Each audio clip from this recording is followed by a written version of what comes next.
sur ces sujets, je me dis, quelles sont les implications des États africains ou des anciens chefs d'État dans cette situation, dans cette crise sécuritaire qui secoue notre pays de plein fouet. Mais je crois que ça va de soi, Gédéon. C'est quand même pour que Kabila obtienne ce que nous avions comme paix, ce que nous avions comme démocratie, la réunification du pays. Il s'est battu contre le Rwanda, l'Ouganda et le Burundi.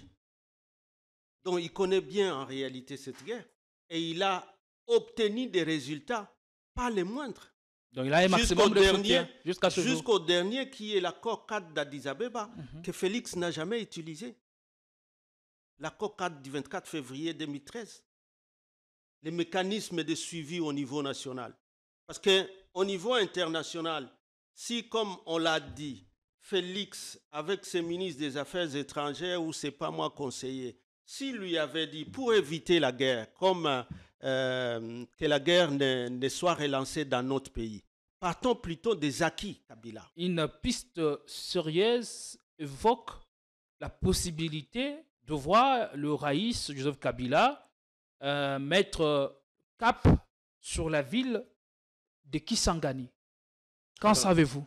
Tout ça, c'est des spéculations. Et moi, je suis content que les spéculations aillent dans tous les sens. Et s'il revenait par l'aéroport d'Engeli? Il a parlé de la partie orientale. À moins qu'il change d'agenda par la suite. Non, ça veut dire que les gens doivent respecter sa volonté. Totikala Seko Ndenali Puta na wax de Maman Moseka Netoko Maka légende na 3.5, 4.5, to 5.5 $. Signature Yalibela et Tikali. Inoubliable avec le wax de Maman Moseka. Coucou, je suis Tendela, ambassadrice des chaises. Fini les événements avec des chaises qui ne ressemblent à rien.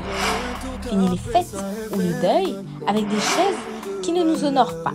Fini les décorations avec des chaises de l'humiliation. Venez vous procurer les plus belles chaises de la capitale à petit prix.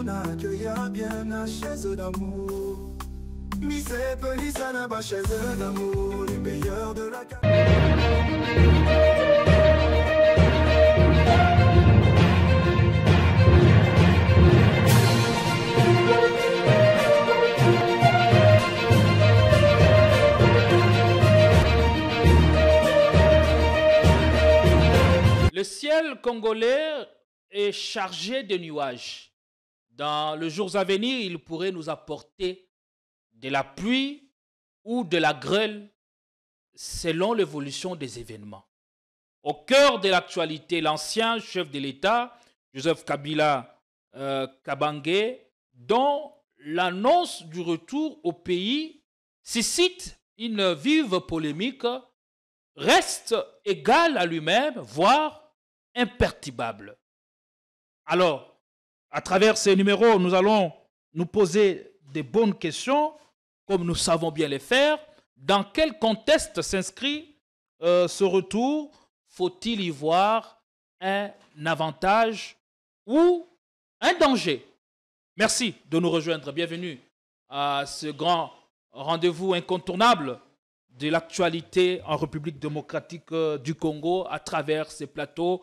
Vous savez comprendre les enjeux qui façonnent notre avenir ainsi que notre jeune démocratie qui est en train de battre un tout petit peu de l'aile. Allez, nous avons sur ce plateau pour en parler les très pertinents Ferdinand Kambere Kalumbi, secrétaire permanent adjoint du PPRD. PPRD qui a totalisé ses 23 ans. Il y a une activité organisée quant à ceux dans la salle chaubeuse. Comment allez-vous tout d'abord, avant d'entrer dans le vif de l'actualité ou des sujets qu'on va aborder avec vous? Non, je me porte très très bien.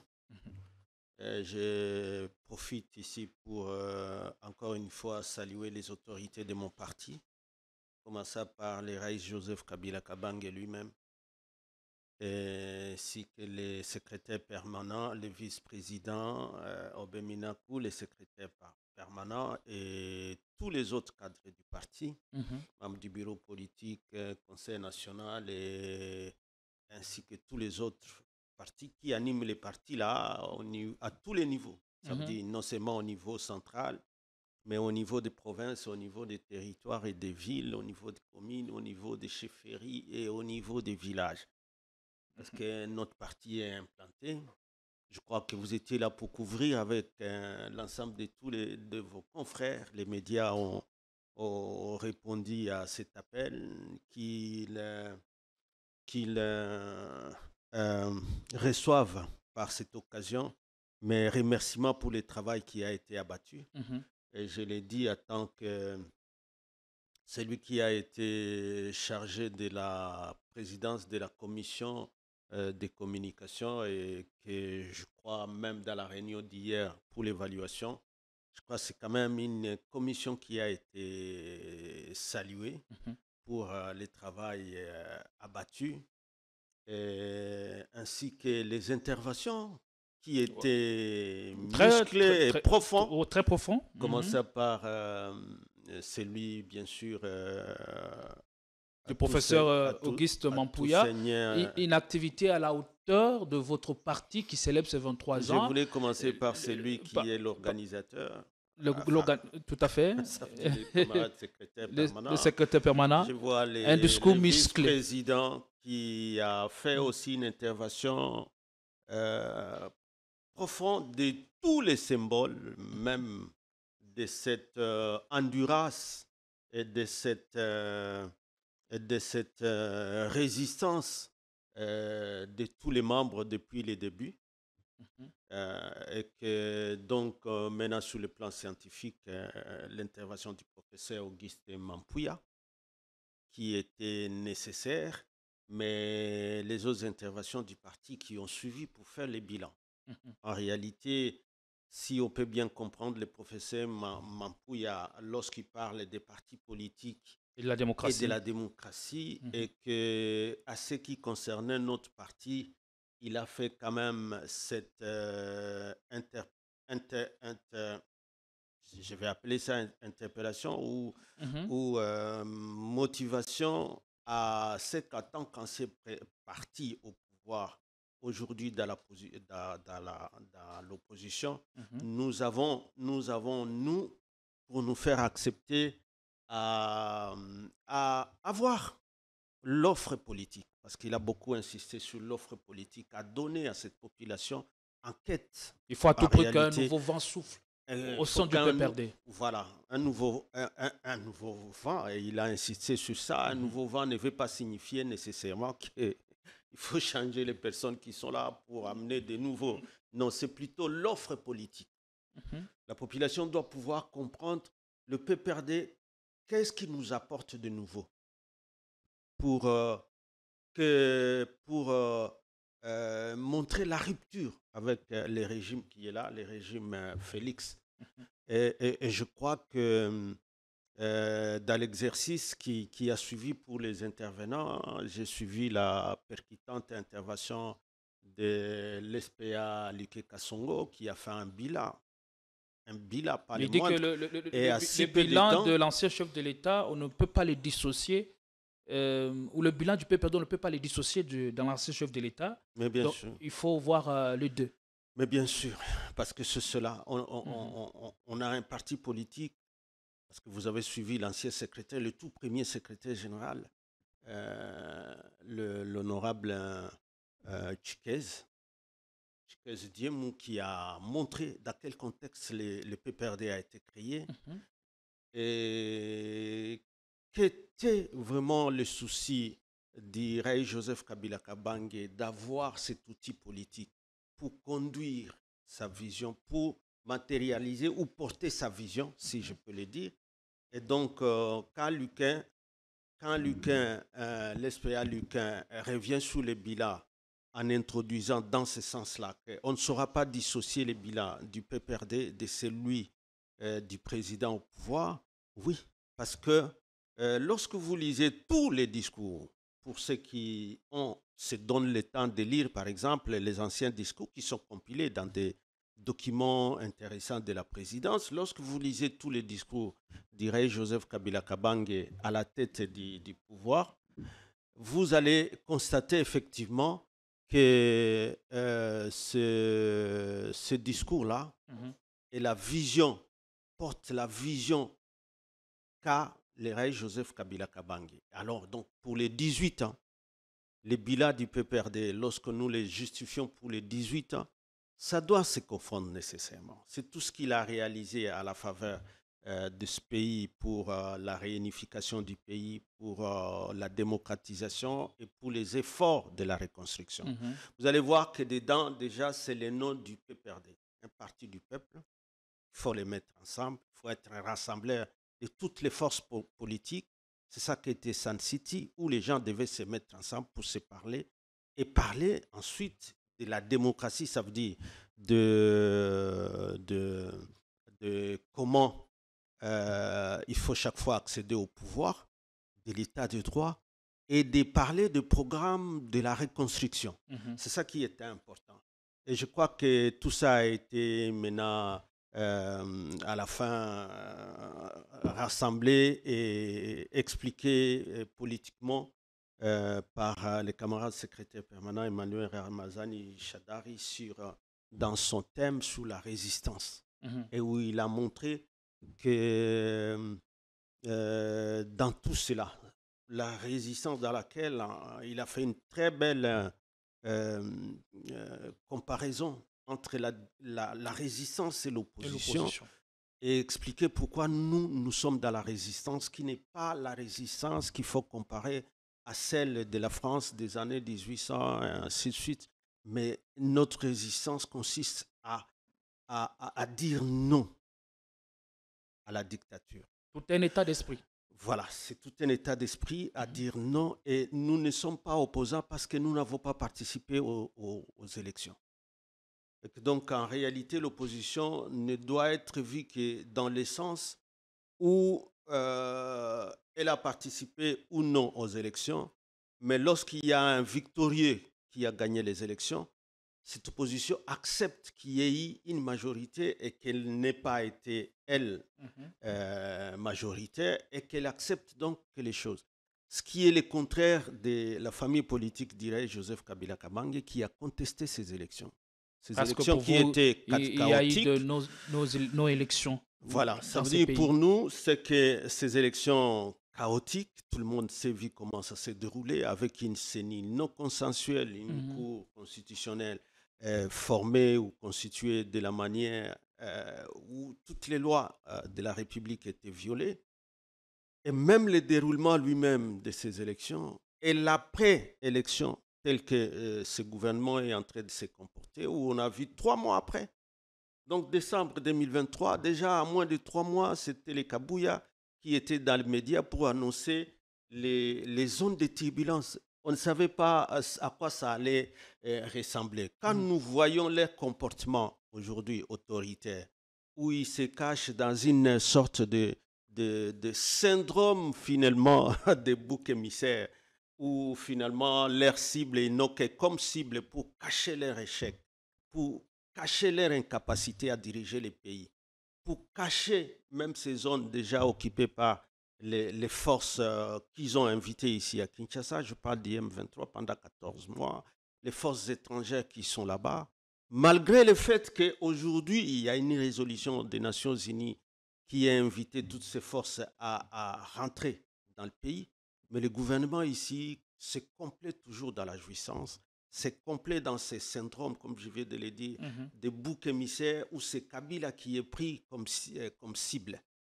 Hein, si Batubayoki Nzala, s'il y a la misère, c'est Kabila. S'ils ne réussissent pas à gagner cette guerre, c'est toujours Kabila. S'il y a des inondations, s'il y a des inondations, tout ça, c'est toujours Kabila. Donc, c'est dans ça qu'ils sont. Donc, et malheureusement, comme si la population avait été appelée à voter pour que nous ayons un comptable du passé, où il faut voir 18 ans, alors que lorsqu'on est appelé à voter, en réalité, c'est pour que nous ayons un bâtisseur rassembleur qui peut rassembler toutes les forces pour bâtir l'avenir d'un peuple. Mais ici, il n'y a rien de tout ça. C'est au contraire la misère qui s'est approfondie, la crise et l'insécurité. On ne fait que les décomptes des morts, les décomptes des victimes des inondations sans assistance, les décomptes des déplacés, des guerres, et ainsi de suite. Donc si le PPRD opte pour la résistance, c'est parce que le PPRD veut un retour aux fondamentaux. C'est un retour aux fondamentaux parce que, imaginez, Gédéon, aujourd'hui, quand le PPRD se veut comme, à travers les raïs, comme le père de la démocratie, c'est parce que c'est lui qui a promulgué une constitution.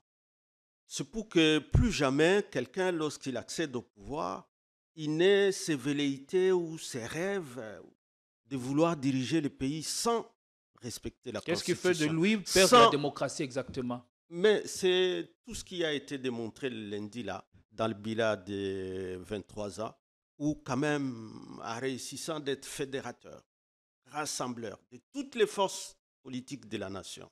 Et chacun était seigneur. Il y avait les Azarias là-bas, il y avait les Bemba là-bas à gauche, il y avait les Mboussa de l'autre côté et les autres. Mais il a accepté de porter ce leadership cohésif pour que nous ayons, nous, une classe politique en réalité qui devait revendiquer de relever les défis du peuple, que d'être une classe politique ventriote qui ne voit que tout au niveau du nombril, où chacun veut plutôt défendre ses intérêts ou les intérêts personnels au détriment des intérêts de la nation. Pour le PPRD, je crois que ça a encore été rappelé ce lundi-là, c'est nous, la boussole, c'est le salut de la nation. Lorsque vous voyez tout le temps le président de la République, dans la dernière annonce à travers Jeune Afrique, lorsqu'il dit « je rentre dans mon pays », parce qu'en réalité, la crise continue à s'empirer. On va parler de ça.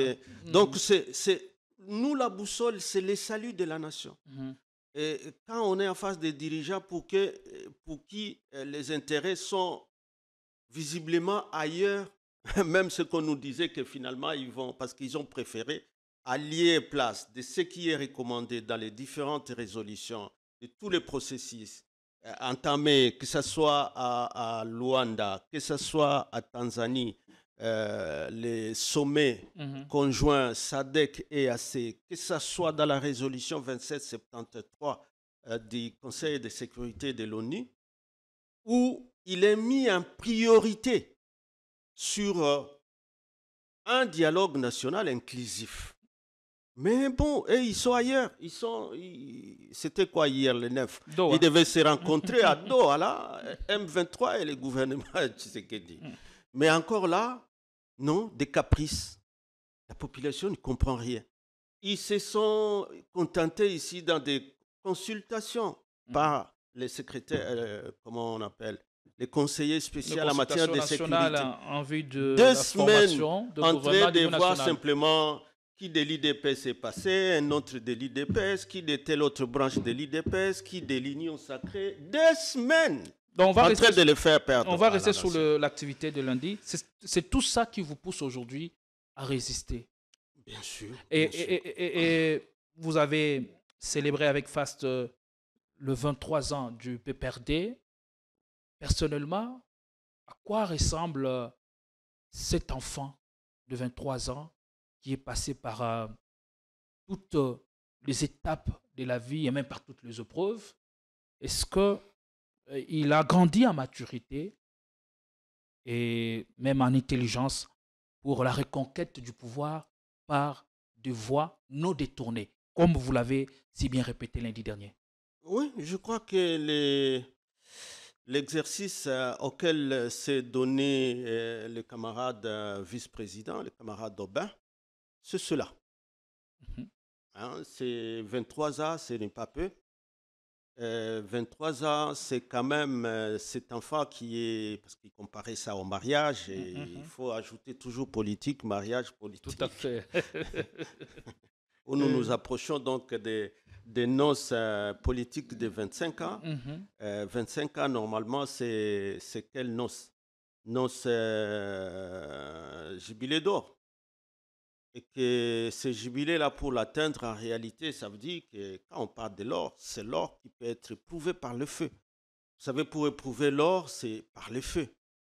Et nous nous approchons déjà là-bas. Ça veut dire qu'on a connu. C'est vrai, né au pouvoir, comme un enfant qui naît au pouvoir, mais les pouvoirs, lorsque nous les perdons, nous avons aussi résisté. C'est maintenant la 7e année qu'on est dans la résistance. Cet épisode, Cornélien, vous permet aujourd'hui d'avoir une autre lecture de la gestion de la chose publique. Mais bien sûr, parce que combien de mineurs professeurs étaient avec nous? Des grands cadres qui sont allés. Je crois que mais on a vu des figures emblématiques qui sont restés encore loyales au président national. Même beaucoup sont ceux-là qui pensaient que peut-être le PPRD n'était plus capable de réaliser ce qu'ils ont vu lundi. Ou se présenter avec les figures emblématiques comme tu l'as vu aussi lundi. Où vous avez vu, lui est déjà vice-président, Chadar est secrétaire permanent, mais les figures comme Janine Mabunda, les figures comme... il y en avait... Et là, on ne parle que du PPRD, un autre du Front commun pour le Congo. Oui, parce qui que quand vous allez au Front cadres. Congo qui sont venus, vous voyez comme le doyen, l'ancien président du Sénat, Tambo Mamba, qui a répondu présent. Vous aviez les Thomas Loaka, ils sont là. Vous avez les Kokonyangi, vous avez Marie-Ange Mouchoubekwa. Qui a refusé de prendre parole. Elle a refusé de prendre parole par rapport à... Kokonyangi a refusé de prendre parole. Si, il a parlé et il a simplement dit que à ce contexte d'aujourd'hui, lui, en tant qu'un expert, vous savez que lui a fait les mines. C'est un technicien. Lui a fait les mines et qu'il a opiné. Parce qu'il a dit tout ce qui est en train d'être dit par rapport à un partenariat stratégique avec les Américains et les sécurité minéraux. Contre minéraux. C'était impossible. Ici, à qui on dit que c'est 10 ans. Et il n'est pas le premier à le dire. Je suis en train de suivre dans les réseaux sociaux d'autres qui le démontrent si bien. Et pourtant, pour ceux qui nous dirigent aujourd'hui, c'est devenu comme quelque chose qu'ils sont en train de brandir pour, c'est pas moi, faire croire à quoi. Donc il n'y a rien qui puisse rendre ces des illusions, c'est des écrans de fumée simplement pour flouer les vrais problèmes du pays, les vrais défis qui les attendent pour en réalité redonner un peu de perspective, redonner un peu d'espoir à cette population. Donc il n'y a rien qui puisse rendre ce partenariat ou cet accord sécurité contre minéraux entre la RDC et l'administration Trump réalisable ou possible? Possible. Vous avez vu que même par politesse, il faut répondre aux invitations quand il passe par Kinshasa, il arrive à Kigali, il va peut-être à Kampala, il va peut-être à Nairobi. Bon. Les discours les plus sincères, c'est celui lorsqu'ils vous disent « Ok, nous sommes prêts pour les partenariats, mais voici les conditions. » Et quand vous lisez bien les conditions et les gouvernements qui y a à Kinshasa dans la distraction, vous vous dites bien vous-même que c'est une illusion. Déjà, c'est des dossiers de corruption, on est accusé d'être un régime le plus corrompu, de détournements caractérisés par des détournements. Armée faible, une administration aussi corrompue, sans justice indépendante. Vous pensez qu'un investisseur viendrait dans ces pays-là jeter des millions à travers la fenêtre s'il n'y a pas de garantie d'abord d'une bonne administration, d'une administration publique impartiale, neutre? S'il n'y a pas de justice indépendante, dans quel pays un investisseur? Quel est cet investisseur? Donc, tout est question de bonne gouvernance, même lorsqu'on veut avoir quelques partenariats avec quelques pays, soit-il.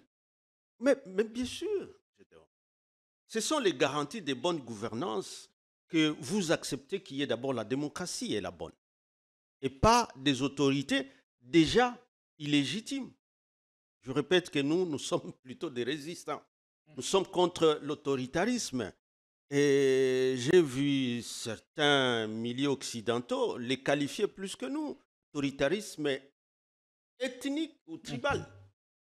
Et là, ça devient encore plus grave. Donc, c'est des efforts quand même qui, hier, on pensait que l'IDPS, il a fait plus de 30 ans d'opposition, s'était mis à l'exercice d'une école de la démocratie, d'une école de la bonne gouvernance, mais qu'à cet âge, c'est tout le monde qui est déçu, Gédéon. Tout le monde. Tous les espoirs ne sont plus autorisés avec Félix. Voilà. Est-ce que lorsqu'on parle par exemple de la résistance, est-ce que c'est un terme défendu et reconnu dans les jargons politiques ou ça renvoie à un projet ou à quelques idées quelque peu subversives? Non. Parce que ici, la résistance, c'est que vous n'êtes pas dans le circuit normal. Vous fonctionnez comme à l'arrière-scène. Et comment influencer les décisions politiques quand vous n'êtes pas au sein des institutions politiques? D'abord, cette idée de dire que nous fonctionnons à l'arrière-scène ou derrière les rideaux, c'est archi faux. Vous l'avez dit. Non. Et même le professeur Auguste Mapouya l'a rappelé. Vous étiez pris par une sorte de léthargie. Et maintenant, là, vous essayez de sortir de votre sommeil. C'est faux. Et même cette phrase « fini les actions clandestines » vous a coûté même plusieurs convocations, invitations à l'auditorat militaire. Mais à l'explication, tout le monde a compris. Je suis sûr que le professeur Auguste Mapouya aussi, avec beaucoup de respect pour lui. Lui aussi, après l'exposé de l'SPA Luquet et de tous les autres, que ce soit le premier secrétaire général, l'ancien secrétaire général Chiquez, l'exposé de l'SPA Luquet, l'exposé de Chadari. Je suis sûr que le professeur Mapouya est sorti de la salle avec une autre lecture par rapport à cet aspect où les PPRD étaient à léthargie. Non. Nous étions en résistance et certainement que les gens se faisaient l'idée que nous, en allant dans la résistance, nous allons opter pour des stratégies de casse, des stratégies de brûle tout sur l'arrêt. Ils ne savaient pas que ce qui était plutôt calculé de notre côté, c'était des actions qui sont des actions républicaines réfléchies. Parce que cette république engendrée ensemble on ne vous voit que maintenant. Avec tous les peuples, on ne vous voit que maintenant. Où étiez-vous pendant tout ce temps? Je me pose la question. Qu'est-ce qui vous galvanise tant? Gédéon, on voit le réveil seulement quand Corneille Nangaa est en train de faire sa progression. Ah non. Gédéon, si tu pouvais avoir, ou pour ceux qui font, il y a d'autres ONG qui font parfois les recherches sur les PPRD et qui nous demandent, par exemple, quand ils se trouvent à l'Équateur, est-ce que vous pouvez nous donner les références du représentant du PPRD dans telle ville ou dans telle chefferie. Et quand nous les donnons, ils rencontrent ces personnalités, ils les trouvent. Les mieux est planté, alors que ça fait 7 ans que nous ne sommes pas au pouvoir, que le PPRD, je ne sais pas s'il y a un autre parti. Qu'est-ce qui vous galvanise tant maintenant? Nous, c'est cet espoir, cette vision. On a la chance d'avoir l'érage Joseph Kabila Kabange qui est quand même, qui incarne ce leadership intemporel, dont la parole aujourd'hui est crédible. En tout cas, plus crédible que celle de ceux qui nous dirigent aujourd'hui, parce qu'ils sont à perte d'efficacité dans la gestion. La crédibilité se joue sur quel aspect, sur quel angle? Quand vous dites que la parole de... La crédibilité, c'est d'abord du fait qu'il gérait pas par tâton ou par improvisation, pas par tâtonnement ou par improvisation. Il avait un programme, il mettait chaque fois un programme qu'on pouvait évaluer du reste. Et que lorsqu'il part du pouvoir, les gens pouvaient dire, voici de là où Kabila était parti, d'un pays divisé, un pays morcelé entre les factions des rébellions, mais il a laissé entier. Il y a laissé une démocratie avec une constitution. Il a fait les réformes sous le plan judiciaire. Il a fait les réformes sous le plan législatif. Plusieurs lois ont été adoptées. Il a fait des réformes sous le plan économique, sous le plan financier. Et que donc de tout ça, qu'aujourd'hui, les gens qui se vantent d'un budget, alors que Kabila, lui, a laissé un budget de 4-5 milliards, que ceux qui se vantent aujourd'hui du budget de 14 milliards, en réalité, la misère est plus profonde qu'au temps de Kabila. Donc, avec une augmentation de la dette extérieure dont a parlé le professeur Luc Kassongo. Voilà, parce que vous vous imaginez est-ce que ce n'est pas un peu contradictoire? Au même moment, on a un budget national qui a galopé, mais une dette extérieure forte qui pèse sur les pays. Et donc, peut-être on ne saura pas s'étirer aujourd'hui ou demain. Mais c'est ce que je vous ai dit, Gédéon, que le régime en place, à défaut de donner un bilan pour la gestion de son pays, il se retranche dans le syndrome de bouc émissaire. Il faut toujours, comme quand ils étaient dans l'opposition, présenter Kabila comme le diable. Est-ce que ce n'est pas avec raison qu'ils le font? En faisant quoi? En réalité, quand on est gestionnaire, quand on a demandé, je venais de le dire dans l'introduction, vous demandez un mandat. Je ne reviens pas sur comment vous avez été élu, comment la CENI. Mais vous demandez un mandat, c'est pour bâtir. Ce n'est pas pour être un comptable et rien que compter ce qui n'était pas fait pour un régime passé. Encore que, quand ils le disent, en réalité, quelle est la preuve qu'ils apportent?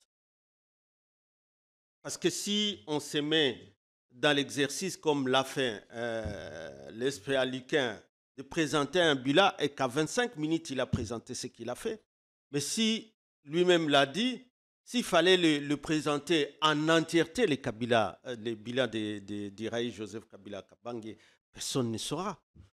Attendre peut-être 2 ou 3 jours. Vous dites, vous croyez assez dire, mais après, vous allez vous rendre compte que vous avez encore oublié de parler, par exemple, de ces boulevards.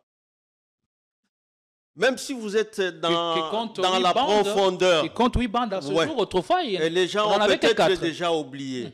Même les boulevards Lumumba. Les gens ont peut-être oublié l'ancien visage de toutes ces routes. Et ceux qui ont été bâtis à l'intérieur. Les ponts.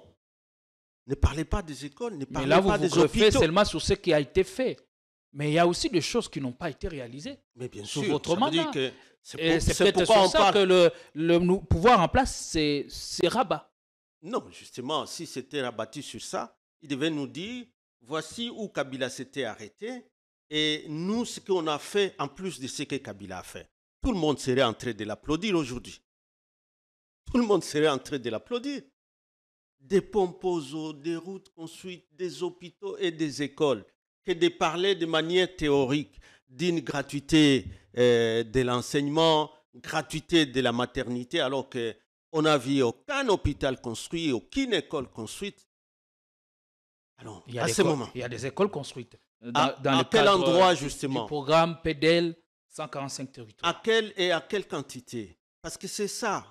Construire une école. Et de quelle école vous parlez? Vous nous avez promis 1000 écoles, mais lorsqu'on n'a pas fait moins de 500. Territoire national, on ne les a pas vus. Non, on n'a pas vu moins de 500. Je peux te comprendre.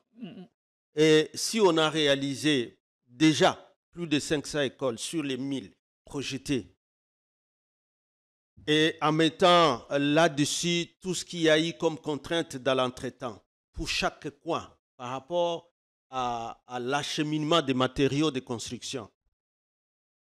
Il faut donc féliciter celui-là qui a su réaliser cela.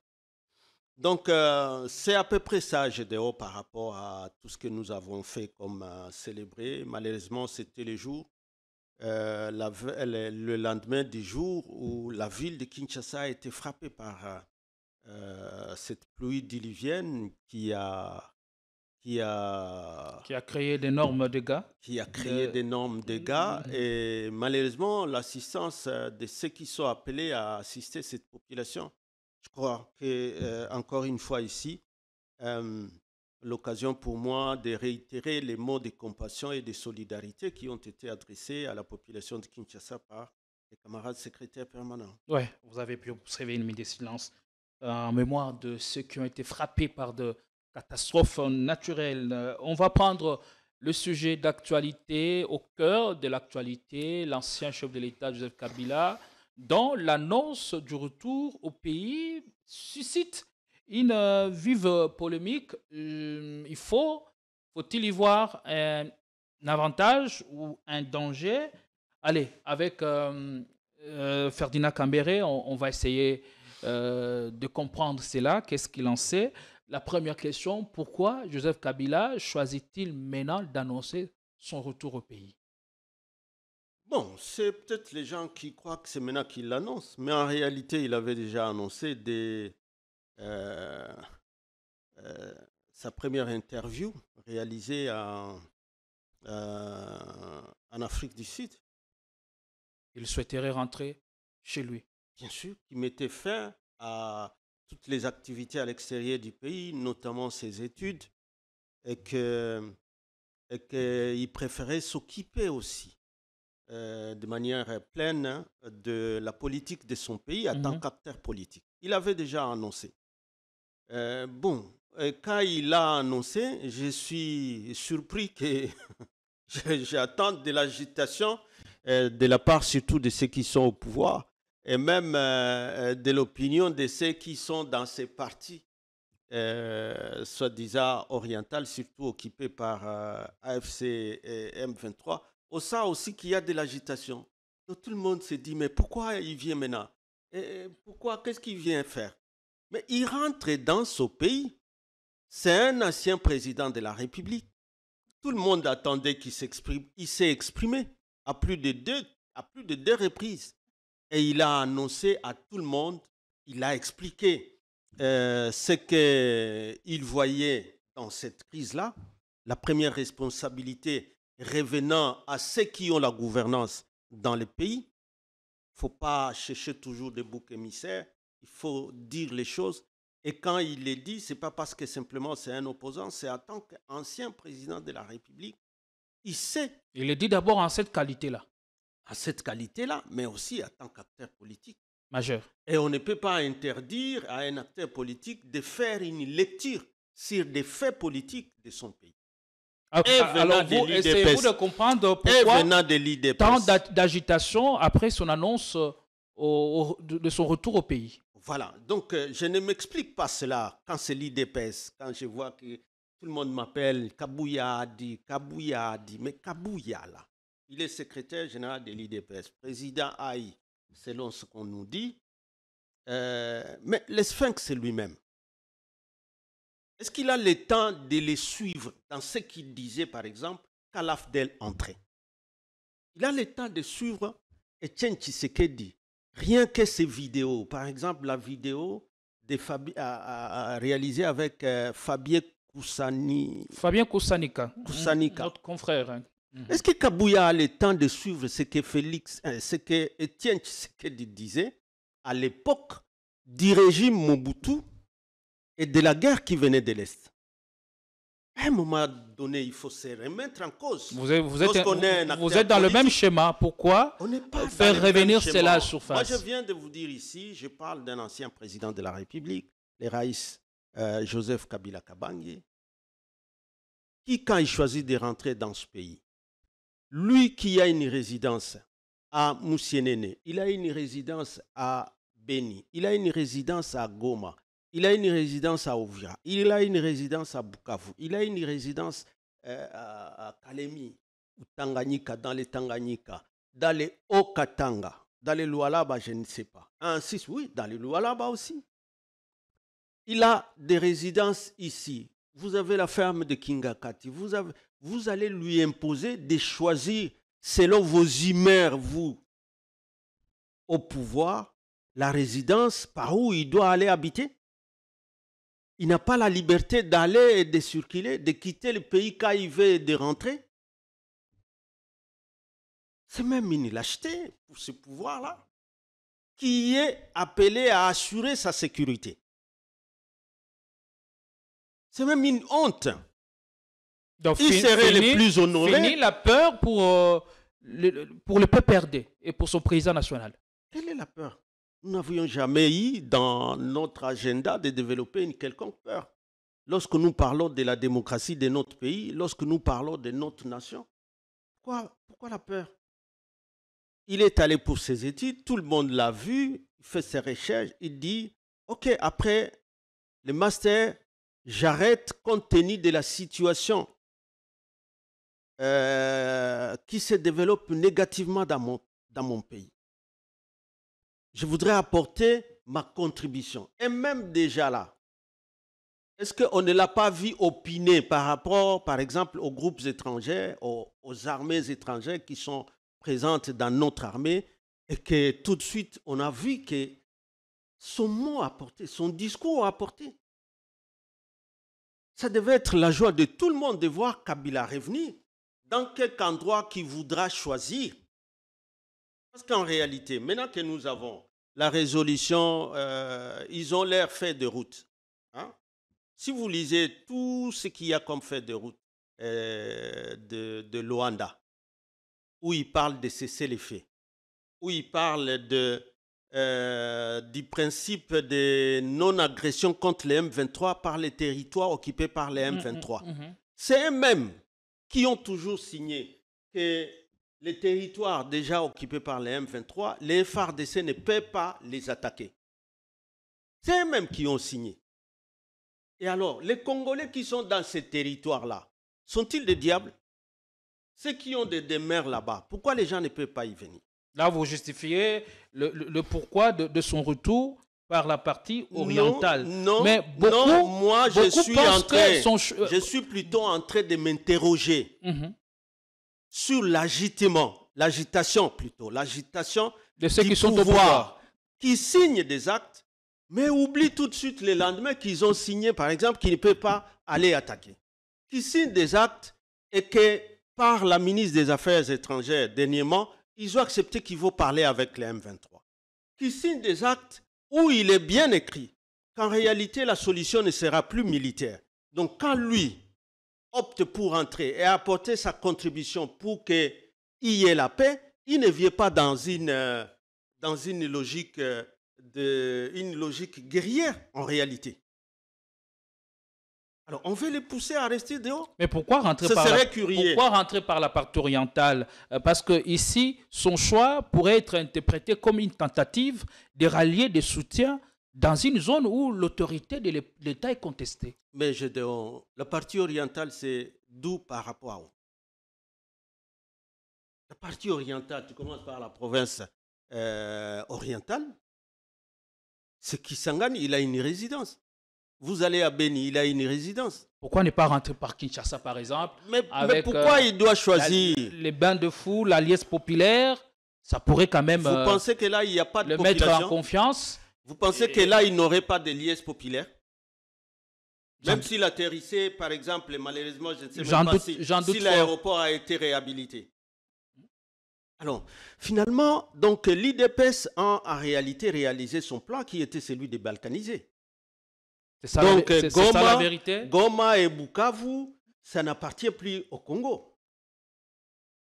Parce qu'il faut chercher le message qui est derrière. D'abord, lui-même, il n'a pas dit qu'il rentre par Goma. C'est simplement des gens qui disent « Ah, partie orientale, donc il rentre par Goma. » Alors qu'il peut rentrer par Ouvira. Alors qu'il peut rentrer par Kalemi ou par Léo Katanga. Et même s'il rentrait par Goma. Goma, si on en croit à toutes les résolutions déjà signées, où en réalité, il faut mettre fin à la guerre. Il n'y a plus de guerre. Notre autorité, avant même que la résolution 2773 ne sorte, parce que dans la résolution 2773, on ne demande que le retrait de l'armée rwandaise. Alors que nous, lui, le Raï Joseph Kabila Kabange, quand il a parlé de toutes les armées étrangères qui sont présentes en RDC. Parce que quand il le dit, il voit aussi l'UPDF qui est là. Mais l'UPDF qui continue à bénéficier d'un accord de mutualisation de forces avec le régime de Kinshasa. C'est paradoxal. Donc c'est comme si, pour l'IDPS, il faut que cette crise continue pour justifier les répressions, les brimades, les arrestations ou même les accusations. J'ai vu hier, c'est pas hier ou avant-hier ou 3 jours, votre concert Élisée Odia. Élisée Odia. Se faire soupçonner par un ministre. Tout simplement parce qu'il est en train de poser des questions. Ça arrive dans ça, c'est l'autoritarisme. Dans un échange nous ne pouvons pas aller jusque-là où un ministre, parce qu'il est ministre de la Justice, c'est substitué au parquet, à la justice, au tribunal. C'est substitué à la justice même. Je connais les faits. Donc c'est lui qui a la maîtrise des faits. Ce ne sont plus les organes de la justice qui sont chargés de la recherche, de l'enquête. C'est maintenant les ministres lui-même. Et ça, de telles dérives, mon Dieu, je me suis dit, où est-ce qu'on va avec ça? Est-ce que lui-même, Félix, a le temps de suivre et de se suivre quand il était dans l'opposition, quand il parlait contre tout ça? Et que pensez-vous de vos soutiens? Parce qu'en étant record, Joseph Kabila a pu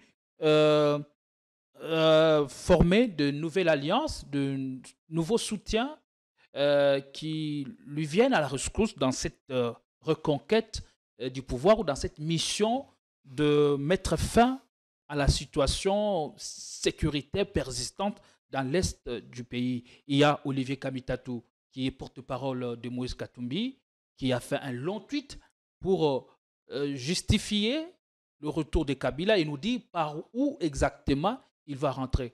Comment en comprenez-vous cela? Je crois que, comme je l'ai dit au début, pour ceux qui ont les boussoles du salut de la nation comme guidance et qui voient la situation actuelle, la situation que traverse notre pays, le souci est celui de mettre fin à la crise. Nous ne pouvons pas nous laisser notre population continuer à être martyrisée parce qu'elle est abandonnée par un pouvoir qui est là, un pouvoir qui croit qu'en réalité il ne saura se maintenir. Donc ils sont dans les survies simplement politiques, leur survie politique. Et ils croient qu'il faut simplement passer par le débauchage, ça a encore été dit par les mercato politiques. Les mercato politiques par débauchage. Et ce jour-là, il y a quelqu'un qui était présent. Nous, on était plutôt dans la salle pour célébrer les 23 ans. Mais les consultations s'étiraient à longueur. Il semble qu'il y en avait même qui croyaient qu'il y avait une délégation qui pouvait être reçue et une délégation d'IFCC. J'ai dit, mon Dieu. Ils sont allés jusqu'à 8 heures, comme on appelle ça, 2 heures du matin, en train d'attente, pour finalement clôturer, peut-être lorsqu'ils ont vu un groupe de communicateurs de l'Union Sacrée. Et qu'ils ont vu la détermination aussi d'Iraïs qui dit, je viens, je rentre dans mon pays, je dois contribuer. Je parle de communication d'Olivier Kamitatou, vous n'y répondez pas. Non, comment, Olivier Kamitatou... Qu'est-ce que vous en pensez? C'est ce que je suis en train de vous dire. Si nous voyons les choses de la même façon que Fayou le trouve, que nous voyons de la même façon, Kabundi trouve qu'on voit les choses de la même façon, Olivier trouve qu'on voit les choses de la même façon, pourquoi les ralliements ne seraient pas automatiques? Pourquoi? C'est comme ça que je vous dis ici, vous aviez parlé de la reconquête du pouvoir ou de la conquête du pouvoir. Ce n'est pas d'abord ça qui est dans la tête d'Iraïs Joseph Kabila Kabange. C'est de mettre fin à la crise, à la souffrance de la population. Oui, mettre fin à la crise, par quel moyen? Et quelle est sa carte? Par quel moyen? Parce que vous dites qu'il vient parce qu'il a le souci de sauver ce qui peut l'être. Les moyens et les selles. Alors, quelle est sa carte? Puisque l'idéal aurait été qu'il se batte aux côtés de son successeur, Félix Tshisekedi. Ben, c'est ce qu'il est en train de faire. lorsqu'il lui demande, lui, d'accepter tout ce qui est déjà consigné dans toutes les résolutions, il n'y a pas une autre voie royale que les dialogues nationaux inclusifs. Pas les consultations qu'il est en train de faire, pas les dialogues avec les M23 à Doha, ni ailleurs autre. Mais les dialogues nationaux inclusifs où il y a tout le monde, où on fait un diagnostic de cette crise, sans complaisance. Auquel il pourrait être amené à participer. C'est pourquoi ça s'appelle inclusif. Mais pourquoi les régimes a peur de ça, d'avoir tout le monde sur la table pour se parler de ça? Parce qu'on a commencé à Sand City. Et avec l'accord d'Addis Abeba, on a encore recommandé à la RDC de faire une autre conférence dans ce sens-là, pour dialoguer avec les acteurs politiques. Pourquoi ça ne serait pas la solution? Parce que c'est dans toutes les résolutions, depuis qu'ils sont là, que c'est consigné qu'il faut qu'il y ait l'inclusivité dans les dialogues qui doivent être faits. Et pas les mercato politiques. C'est ça qu'on demande. Mais que c'est ça que Tshisekedi est en train de fuir. Et ici, encore une fois, on veut, par tout ce qu'on dit que Kabouya a développé, la rhétorique des boucs émissaires pour cacher leur refus de s'accrocher sur une crise pour endurcir la répression, surtout celui qui va réfléchir autrement qu'eux-mêmes. Ça ne va pas. Le pays a besoin d'être restauré dans l'entièreté de ses frontières. Le pays a besoin de la paix. Le pays a besoin de la démocratie pour finalement avoir un gouvernement qui soit capable, ou un leadership qui soit capable de rassembler toutes les forces politiques, toutes les forces vives pour finalement engager tout le monde au travail. C'est de cette manière-là que nous allons nous en sortir. Pas autrement, avec des rhétoriques de boucs émissaires, il faut toujours accuser Kabila, il faut toujours accuser le PPRD. Non. Contrairement à l'annonce d'Olivier Kamitatou, parlant du retour de Joseph Kabila par la ville de Goma sous contrôle du M23 AFC, une piste sérieuse évoque la possibilité de voir le raïs Joseph Kabila mettre cap sur la ville de Kisangani. Qu'en savez-vous? Tout ça, c'est des spéculations. Et moi, je suis content que les spéculations aillent dans tous les sens. Et s'il revenait par l'aéroport d'Engeli? Il a parlé de la partie orientale. À moins qu'il change d'agenda par la suite. Non, ça veut dire que les gens doivent respecter sa volonté. Avez-vous des soucis avec votre chaîne YouTube? Seventh Angel Agency, SA Agency, met à votre disposition un service spécialisé avec des experts certifiés. Audit complet et vérification approfondie de votre chaîne, gestion efficace et professionnelle de vos chaînes YouTube, suivi complet de votre monétisation. Votre monétisation a été coupée? Pas de panique. Nous mettons en place une stratégie sur mesure pour vous aider à récupérer la monétisation rapidement. Création complète de votre chaîne YouTube. Gestion sécurisée des accès à votre compte et possibilité de migration vers une autre adresse email en toute sécurité. Profitez d'un service réactif, certifié et professionnel dès maintenant. Contactez-nous dès aujourd'hui au +243 841 972 496. L'artère centrale de Kindu. Un géant congolais a pris ses quartiers dans cette villa. Voici le siège local du DRC Gold Trading dans le Maniema. Inauguré il y a tout juste une semaine, ces locaux n'ont pas chômé. Dans cette enveloppe inviolable, le gouverneur des provinces remet symboliquement au DGA de DRC Gold 50 kilos d'or réalisés en un temps record. Nous prenons la parole au nom de son Excellence, Maître Joseph Kaziba, directeur général de DRC Gold Trading, actuellement pris par d'autres charges d'État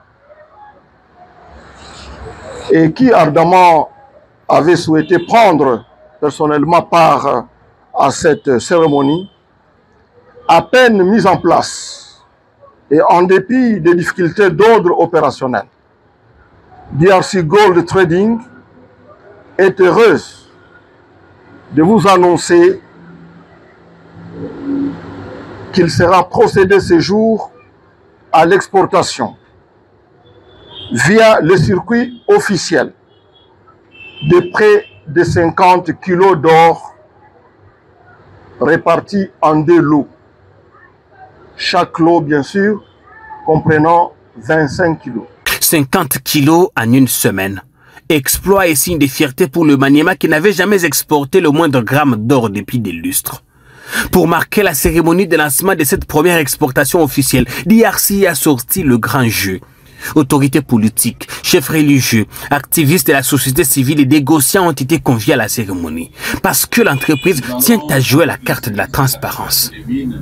L'événement de ce jour est très particulier dans l'histoire de la province du Maniema qui, en dépit d'énormes potentialités minières et d'intenses activités d'exploitation artisanale et à petite échelle, n'a pas, jusqu'à présent, exporté un seul gramme d'or au cours des années dernières à cause d'un fléau qui gangrène le secteur minier, non seulement de cette province, mais pratiquement de tout notre pays.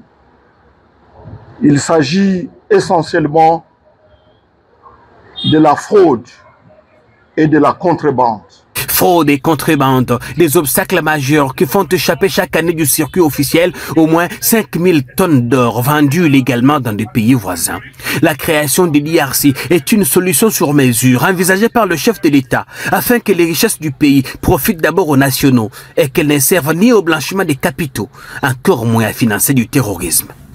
Le Maniema vient de réaliser un grand exploit, étant donné que DRC Gold Trading n'avait jamais eu à réunir une telle quantité dans toutes les autres provinces où elle est installée dans un temps record.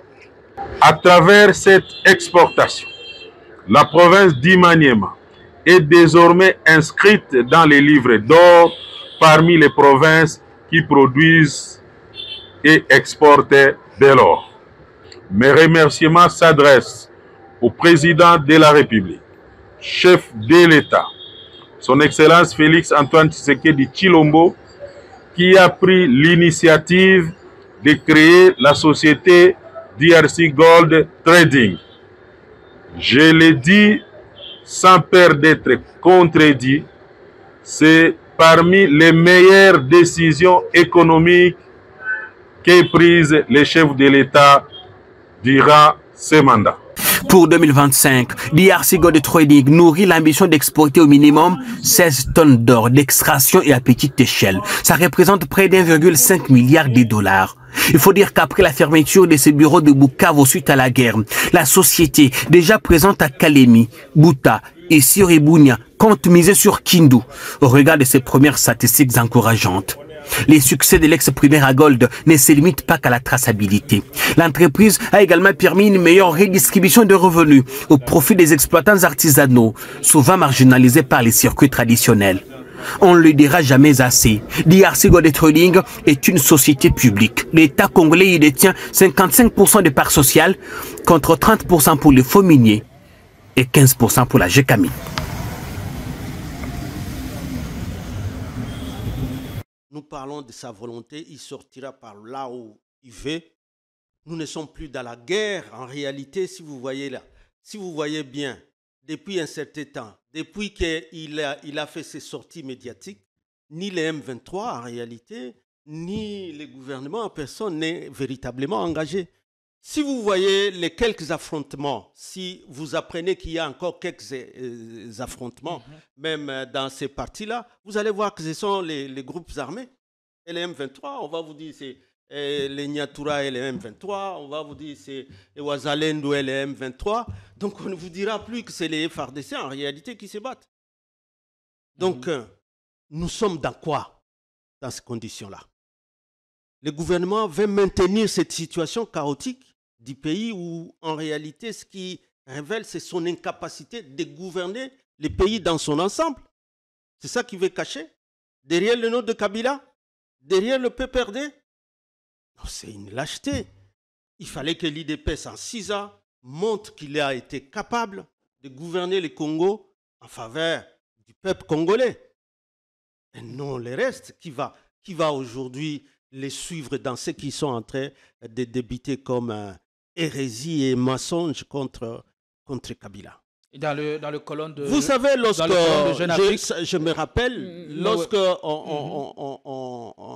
un de vos confrères a posé la question encore au Raïs lui-même, vous êtes accusé par les régimes d'être les financiers du M23 ou AFC.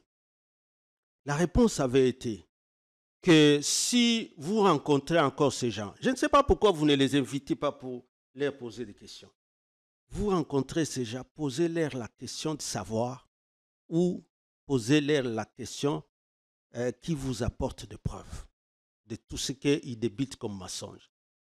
Il parle de l'attitude de Kabila qui le rend coupable de plus en plus. L'attitude, le droit pénal est strict. Le droit pénal est strict. Je comprends pourquoi les accusations là ne viennent que des ministres et jamais des organes de poursuite comme le parquet, comme l'auditoire. Nous avons été devant l'auditorat à 2 reprises. Personne n'a fait allusion à une quelconque enquête dans ces genres-là. Il y avait même le procès Nanga, lorsqu'il débitait, je crois que c'était à la DEMIAP, où on voyait qu'il y aura quelqu'un qui va citer les noms de Kabila, vous allez voir. Ce procès a commencé du début à la fin. Et les gens avaient été condamnés. Personne n'avait été capable de citer les noms de Kabila. Est-ce que parce qu'il dit je vais rentrer chez moi, peut-être... Il y a eu un qui a cité le nom de Kabila, Eric Nkouba, présenté comme conseiller stratégique de Corneille Nangaa. Dans une vidéo balancée par les services, il avait cité le nom de l'ancien chef de l'État. Parce que ces vidéos ont fuité volontairement, je crois que par ceux-là qui les ont montées dans la presse et les critiques dans les médias de la façon que ça a été monté, ça n'avait jamais été présenté devant les juges.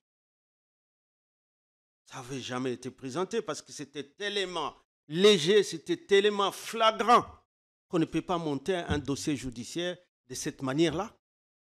C'est Eric là a été condamné, mais on n'a jamais appelé Kabila à quoi que ce soit dans une quelconque procédure pénale. La vidéo était montée. Est-ce que maintenant Kabouya, de la manière qu'il est en train de passer, c'est maintenant de ça qu'il aura vraiment un magistrat du parquet ou de l'auditorat qui va partir. Bon, Kabila a dit qu'il va rentrer dans ce pays à partir de l'oriental, même si c'était Goma. Il a des résidences à Goma, même si ce n'était pas Goma. Et on va monter maintenant un dossier pénal structuré pour attendre Kabila sur ça. Alors, soyons sérieux. Mais lui-même dit de rentrer par la partie orientale. Dit-il prendre cette décision après concertation, après échange avec des chefs d'État en exercice, mais aussi avec des anciens chefs d'État comme lui. Alors, sur ces sujets, je me dis, quelles sont les implications des États africains ou des anciens chefs d'État dans cette situation, dans cette crise sécuritaire qui secoue notre pays de plein fouet? Mais je crois que ça va de soi, Gédéon. C'est quand même pour que Kabila obtienne ce que nous avions comme paix, ce que nous avions comme démocratie, la réunification du pays. Il s'est battu contre le Rwanda, l'Ouganda et le Burundi. Donc il connaît bien en réalité cette guerre.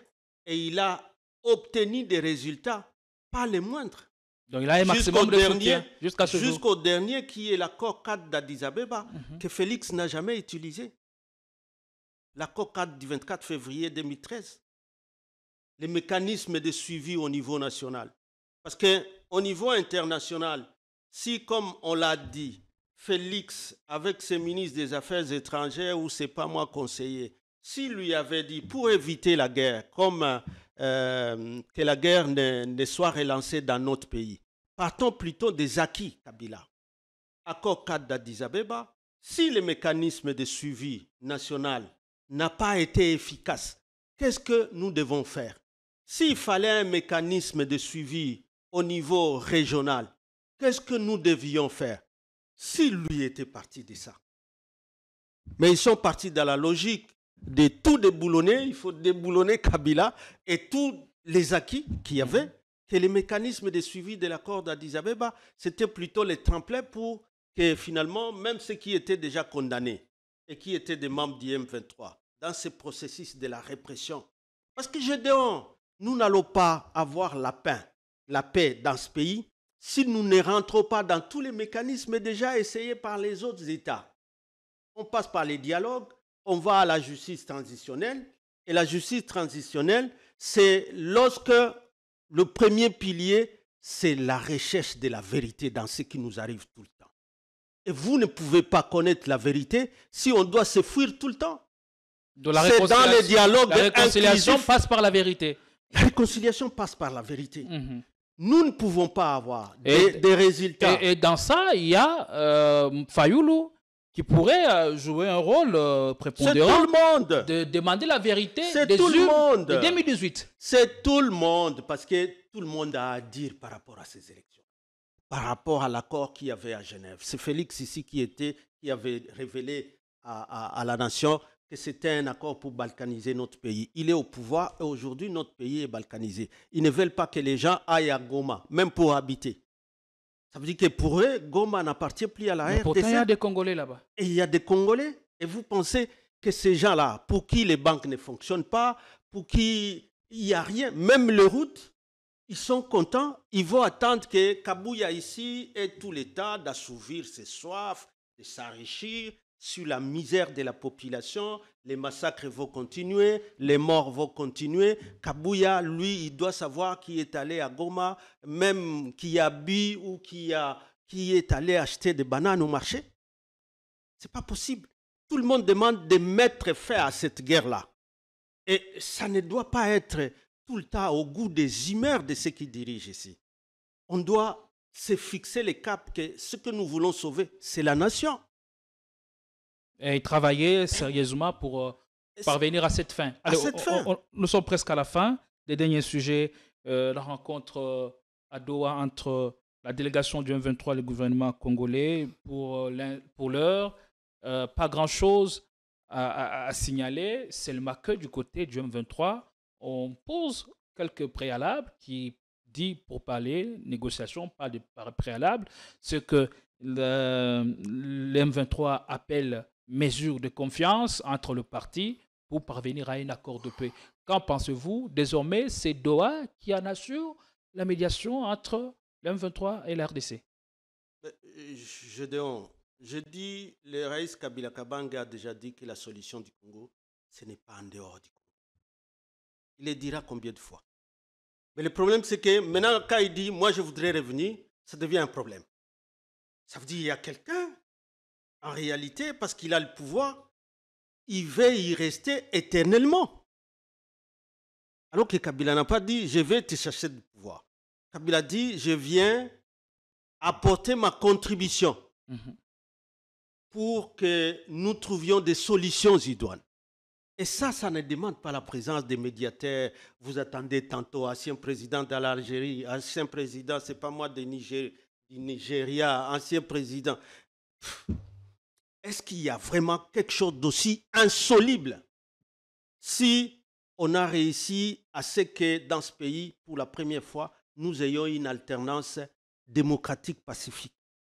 Pour une fois. Il y a quelque chose qui soit insoluble par les Congolais eux-mêmes? En réalité, non. Il y a la mauvaise foi simplement par ces régimes parce qu'ils sont en train de profiter de la crise qui est à l'Est pour accuser tout le monde. De tous les maux. Est-ce que voyez-vous une réelle volonté dans le jeu du pouvoir de surmonter les défis qui se présentent à nous? Non, aucune perspective. Parce que tu vois, allier place d'appeler au dialogue, Et ils appellent des consultations. Enquête de vouloir débaucher Quand je pense à ça, je me mets dans leur peau et je me dis, mais qui pense débaucher au FCC s'ils ne peuvent pas débaucher Kabila lui-même? Ils veulent débaucher qui? Il y a Jeannot Lopembe qui a dit être reçu ou envoyé par Joseph Kabila. Il semble qu'ils se sont même affichés avec lui. Mais maintenant, Kabila a dit, il vient. Il faut quoi? Maintenant que nous avons été avec ceux qui sont réellement du FCC, lui-même, tu as vu Jeannot Lopembe là-bas. Donc, un imposteur, vous le recrutez. Vous vous affichez avec. Pour vraiment résoudre les crises ou les défis, relever les défis. Dans lesquels, ou c'est simplement nous, peut-être, qui ne voyons pas. Mais en réalité, pour les pouvoirs, il n'y a même pas de crise. Allez, est-ce que le retour de Kabila rabat toutes les cartes?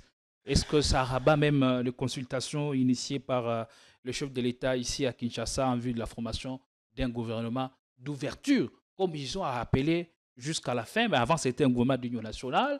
Est-ce que maintenant, on s'est dit, c'est l'heure d'aplanir les angles? C'est là que l'Espéchadar a dit, qui les empêche? Qui peut les empêcher? Parce qu'ils sont allés aux élections chaotiques et contestés. Les rapports existent. Ils ont eu l'autre 73%, autant de sièges au Parlement et autant de sièges au Sénat. Pourquoi ils sont à la recherche d'un gouvernement d'union nationale? Pourquoi ils ne veulent pas gouverner? Pourquoi ils abandonnent la population? Parce que c'est ce que ça signifie. En réalité, il n'y a pas d'institution qui fonctionne aujourd'hui. Tous les yeux, tout le monde est passé chez le professeur Eberhard. Tout le monde. Président du Sénat, président de l'Assemblée. Je ne sais pas si les magistrats aussi sont allés. Tout le monde. Même des influenceurs, j'aurais appris. Même des influenceurs. Pourquoi? Mais pourquoi aujourd'hui, ils sont à la recherche déjà du FCC? Pour aller faire quoi? Commencez par débaucher les rails Joseph Kabila Kabange, pour débaucher tous les autres. C'est plus facile, je dirais. Moi, j'ai toujours été là pour leur donner des pistes, des solutions. Et non pour compliquer la vie. Merci beaucoup, Ferdinand Cambéré. C'est un réel plaisir de vous avoir pour commenter l'actu, décortiquer, essayer de savoir ce que vous en pensez. Et là, on a de précisions sur le retour de Joseph Kabila au pays. C'est la bouche autorisée ou mieux placée du parti pour répondre à ce genre de questions. Avec la même dose de plaisir, nous vous retrouvons pour un autre numéro. Je dis merci à toute l'équipe qui m'a permis d'arriver chez vous. Salut.